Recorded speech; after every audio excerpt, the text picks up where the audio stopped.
Donate Unrestricted March 2021. The secret curse of the nonprofit world is restricted donations. If you haven't been involved with nonprofits, you may never have heard this phrase before. But if you have been, it probably made you wince. Restricted donations mean donations where the donor limits what can be done with the money.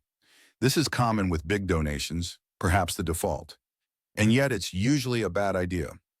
Usually the way the donor wants the money spent is not the way the nonprofit would have chosen. Otherwise, there would have been no need to restrict the donation. But who has a better understanding of where money needs to be spent, the nonprofit or the donor?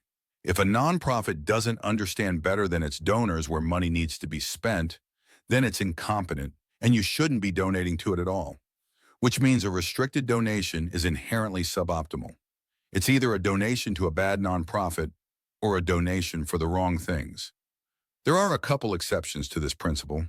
One is when the nonprofit is an umbrella organization.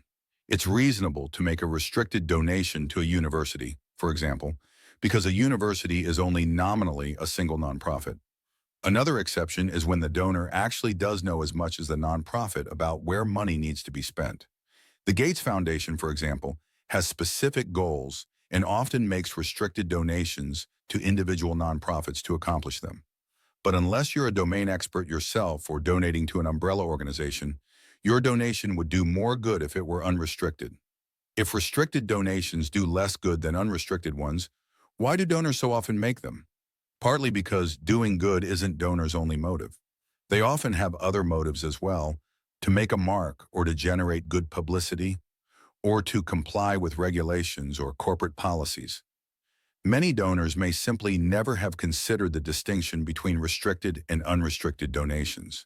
They may believe that donating money for some specific purpose is just how donation works. And to be fair, nonprofits don't try very hard to discourage such illusions. They can't afford to. People running nonprofits are almost always anxious about money. They can't afford to talk back to big donors. You can't expect candor in a relationship so asymmetric. So I'll tell you what nonprofits wish they could tell you. If you want to donate to a nonprofit, donate unrestricted. If you trust them to spend your money, trust them to decide how. Note, unfortunately, restricted donations tend to generate more publicity than unrestricted ones. X donates money to build a school in Africa is not only more interesting than X donates money to Y nonprofit to spend as Y chooses, but also focuses more attention on X. Thanks to Chase Adam, Ingrid Bassett, Trevor Blackwell, and Edith Elliott for reading drafts of this.